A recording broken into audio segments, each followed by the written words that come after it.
ലോക പൈതൃക പട്ടികയിൽ ഇടം നേടിയ ദേശീയ ഉദ്യാനമാണ് അസമിലെ കാസിരംഗ. ഒറ്റക്കൊമ്പൻ കാണ്ടാമൃഗങ്ങളാൽ പ്രസിദ്ധി ആർജിച്ച നാഷണൽ പാർക്കിലേക്കാണ് നമ്മുടെ യാത്ര. ഇന്ത്യയുടെ വടക്ക് കിഴക്കൻ സംസ്ഥാനങ്ങളിലൂടെ സുർജിത് അയ്യപ്പത്തിന്റെയും ബാക്ക് പാക്കർ സുധിയുടെയും മോട്ടോർ സൈക്കിൾ ഡയറീസ് 11ാം ലക്കത്തിലേക്ക് കടക്കുകയാണ്. ഒരുപാട് വ്യത്യസ്ത കാഴ്ചകൾ സമ്മാനിച്ച വടക്ക് കിഴക്കൻ സംസ്ഥാനങ്ങളിലൂടെയുള്ള സുർജിത്തിന്റെ യാത്രയുടെ അവസാനത്തെ ലക്കം കൂടിയാണ്. സുർജിത്തിന്റെ മറ്റ് യാത്രകൾ മറ്റ് സ്ഥലങ്ങളിലൂടെ റൈഡർ റിപ്പോർട്ടിലൂടെ നമുക്ക് കാണാം. അപ്പോൾ അസമിലെ കാസിരംഗ പാർക്കിലേക്ക് പോകാം. സുർജിത്തിന്റെയും സുധിയുടെയും ട്രിപ്പിലെ അവസാന ലക്കത്തിലേക്ക്. റൈഡിംഗ് റിപ്പോർട്ടർ ഇന്ന് യാത്ര ചെയ്യുന്നത് കാസിരംഗ ദേശീയോദ്യാനത്തിലേക്കാണ്. ഒറ്റക്കൊമ്പൻ കണ്ടാമൃഗത്താൽ പ്രസിദ്ധമായ അതേ ദേശീയോദ്യാനം.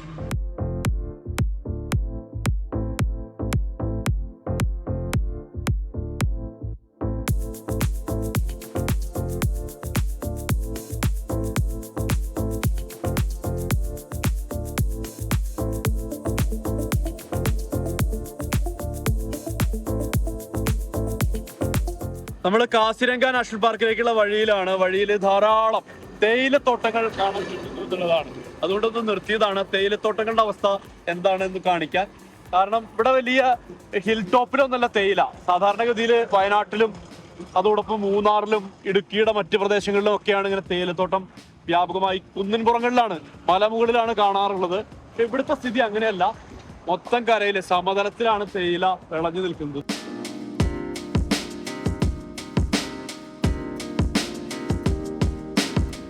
ഇവിടെ ഫുള്ള് വെറൈറ്റിയാണ് കേട്ടോ. തേയിലയുടെ ഇടയിൽ ഇതാ നെല്ലും കൃഷി, നെല്ലും തേയിലയും ഒരുമിച്ച് കൃഷി ചെയ്യുന്നു. എന്തൊരു അത്ഭുത! ഇതൊക്കെ ആദ്യമായിട്ടാണ് കാണുന്നത് ഇങ്ങനത്തെ സംഗതി. ശുദ്ധി റെഡി ആയിട്ടുണ്ട്. അപ്പുറത്ത് നമ്മുടെ കൊണ്ടോട്ടിക്കാരനായ സുഹൃത്ത് താജു റെഡി ആയിട്ട് നിൽക്കുന്നു. നമ്മൾ യാത്ര തുടരാണ് നേരെ കാസിരംഗ.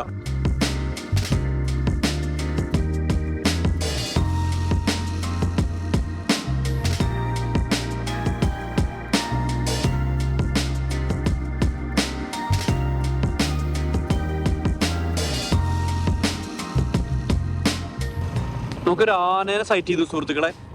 ആന കാസിരംഗയിലേക്ക് പോകുന്ന വഴി പുഴത്തീരത്തൊരു മനോഹരമായ ദൃശ്യം ഇത് കണ്ടില്ലേ? ഒരു കൊമ്പൻ, പ്രത്യേക തരത്തിലുള്ള കുറെ മാനുകൾ.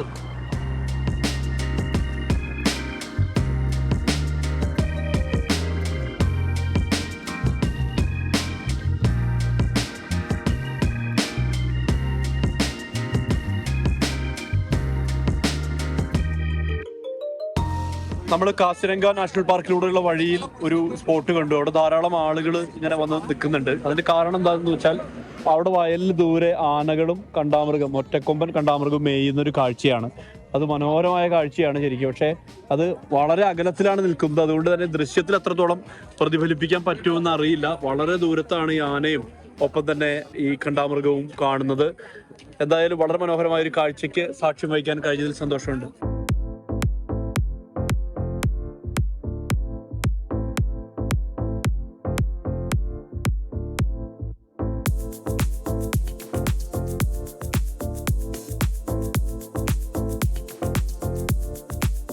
കാസിരംഗ നാഷണൽ പാർക്കിന്റെ മെയിൻ എൻട്രൻസിൽ എത്തിയിരിക്കുകയാണ്. ഇത് ടൈഗർ റിസർവ് കൂടിയാണ്. വെസ്റ്റേൺ റേഞ്ച് ബഗോരി ആ പ്രദേശത്താണ് നമ്മൾ എത്തിയിട്ടുള്ളത്. ഇത് അതിന്റെ മെയിൻ എൻട്രൻസ് ആണ്. എന്തായാലും ഈ കാസിരംഗ നാഷണൽ പാർക്കിന്റെ അകത്ത് കയറി എങ്ങനെയും ഒരു സഫാരി തരപ്പെടുത്താൻ പറ്റുമോ എന്നുള്ളതാണ് നമ്മൾ നോക്കുന്നത്. ഇവിടെ പ്രൈവറ്റ് ആയിട്ട് ആളുകൾ പറയുന്നത് 2700 രൂപ ഉണ്ടെങ്കിൽ സഫാരി നടത്താം എന്നൊക്കെയാണ് പറയുന്നത്. ജീപ്പ് തന്നെ, ഓപ്പൺ ജീപ്പ്.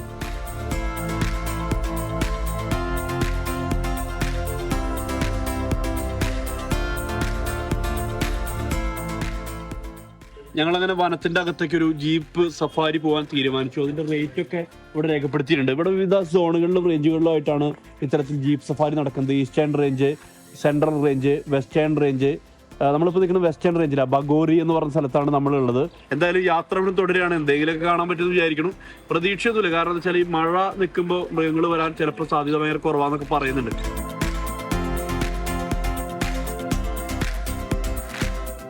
നമ്മളിതാ ഈ ജീപ്പിലാണ് പോകുന്നത്. അദ്ദേഹം നമ്മുടെ സാരഥി കരൺ താംതി എന്നാണ് അദ്ദേഹത്തിന്റെ പേര്. അദ്ദേഹത്തിന്റെ കൂടെയാണ് യാത്ര നടത്തുന്നത്. കയറാൻ വേണ്ടി പോവാണ്. അപ്പൊ നമ്മള് സഫാരി തുടങ്ങി. നമ്മുടെ കൂടെ ഒരു ഗാർഡും കൂടി ഉണ്ട്. തോക്കുമായിട്ട് ഒരു ഗാർഡ് കൂടി മുമ്പിൽ കയറിയിട്ടുണ്ട്. യാത്ര തുടങ്ങുന്ന ഉൾവനത്തിലേക്ക് പ്രവേശിക്കുന്ന ഒരു പുഴ കടന്ന് ഉൾവനത്തിലേക്ക് നമ്മൾ പ്രവേശിക്കുകയാണ്.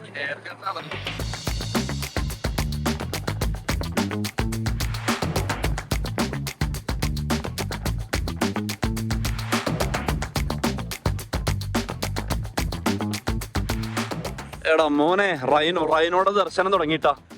റൈനോടെ കളിയാണ്.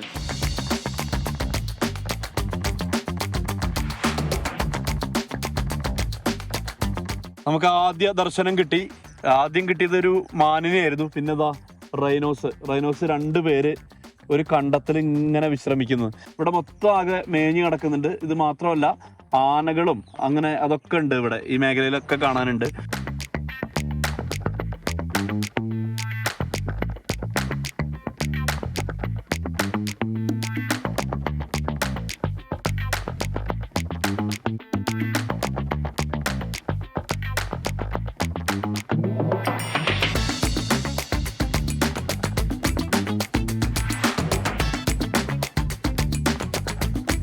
ഇത് കണ്ടില്ലേ, കാട്ടുപോത്തുകളുടെ സംസ്ഥാന സമ്മേളനം ഒരു ഭാഗത്ത്. ഇഷ്ടം പോലെ കാട്ടുപോത്തുകളാണ്.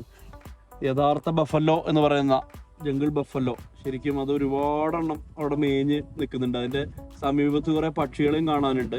ഒരുപാട് പക്ഷികളുണ്ട്. അതിന്റെ തൊട്ടപ്പുറത്തായിട്ട് കണ്ടാമൃഗങ്ങളുടെ കൂട്ടം ആ ഭാഗത്തും കാണുന്നുണ്ട്. അങ്ങനെ ഒരുപാട് മൃഗങ്ങൾ നമ്മൾ കയറി ഏതാണ്ട് ഒരു 10 മിനിറ്റിന്റെ അകത്ത് കാണുന്നത് ഒരുപാട് മൃഗങ്ങളെ കേട്ടോ.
ഗോലഘട്ട്, നാഗോവൻ ജില്ലകളിലായിട്ടാണ് ഈ ദേശീയോദ്യാനം സ്ഥിതി ചെയ്യുന്നത്. കാസിരംഗ 1974 ഈ ദേശീയോദ്യാനം രൂപീകൃതമായത് എന്നാണ് പറയുന്നത്.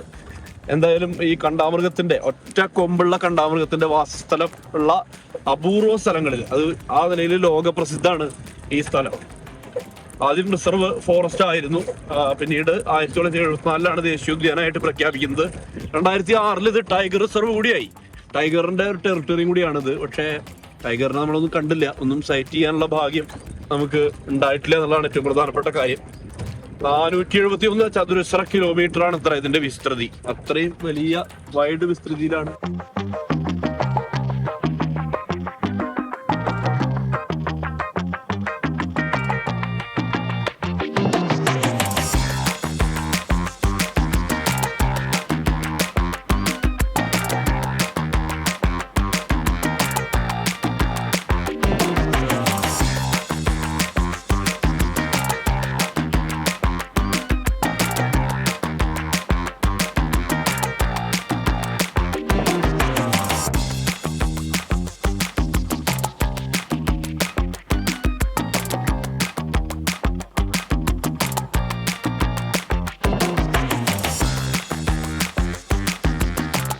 ഇവിടെ ഒരു എപ്പോഴൊക്കെയോ ഈ കാടിനെ അടക്കി വിഹരിച്ചിരുന്ന ഒരു പോത്തിന്റെ മുഖമാണിത്. ഒരു പോത്തിന്റെ അവശേഷിപ്പാണ് ഈ കാണുന്നത്, കാട്ടുപോത്തിന്റെ. അത് എന്തൊരു വലിപ്പമുള്ള കൊമ്പാ നോക്കൂ. മാത്രല്ല ഇതിന്റെ ഇപ്പുറത്ത് ഈ കണ്ടാമൃഗത്തിന്റെ, ഈ റൈനോസിന്റെ അവശിഷ്ടങ്ങളും കാണാം. അതിന്റെ പല്ലിന്റെ വലിപ്പം കണ്ടില്ലേ, ഇത് റൈനോസിന്റെ അവശിഷ്ടമാണ്. അതിന്റെ പല്ലിന്റെ ഒരു വലിപ്പം എത്രമാത്രം വലുതാണ്, എത്രമാത്രം വലിപ്പമേറിയതാണെന്ന് നമുക്ക് മനസ്സിലാക്കാൻ കഴിയും.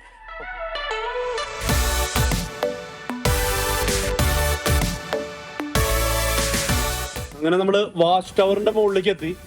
വാച്ച് ടവറിന്റെ മുകളിൽ നിന്ന് നോക്കുമ്പോൾ താഴെ ശരിക്കും ഈ കാസിരംഗ നാഷണൽ പാർക്കിന്റെ മുമ്പിലുള്ള വലിയൊരു ലേക്ക് നമുക്ക് കാണാൻ പറ്റുന്നുണ്ട്.